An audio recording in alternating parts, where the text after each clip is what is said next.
All right, here we go. Hey! We're leaving now. I recently wrote a book about the forces that shaped millennial politics. It's called The Ones We've Been Waiting For.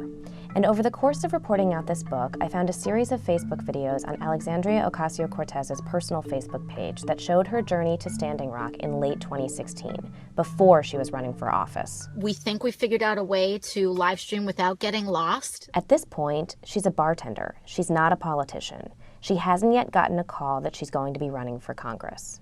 So these videos are from the last moments before AOC became a public figure. Standing Rock Reservation was the site of a big showdown between indigenous environmental protesters and a private oil company who wanted to build a pipeline near sacred indigenous land.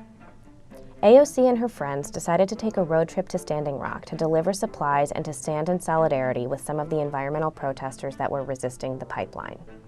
On their way to Standing Rock, they go to Flint, and this is where they really get to see how environmental degradation and racial justice intersect with each other. Their children are suffering cognitive disorders because their government didn't tell them that their water was poisoned. AOC's journey to Standing Rock is really the moment when she starts to put together all the dots.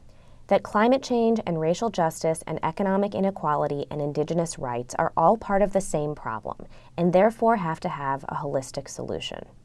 So these videos of her on a road trip with her friends actually give us a glimpse into the first inklings of her environmental awareness, which will ultimately become one of the defining issues of her political identity.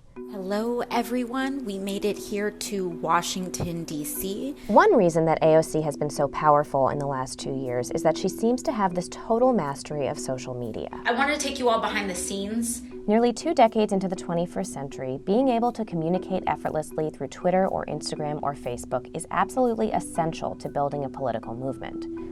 It's almost like FDR being good on the radio or Kennedy being good on television. You just can't get political traction without it. We out here. There are lots of politicians who are good at social media, but there's a real argument to be made that AOC is probably the best.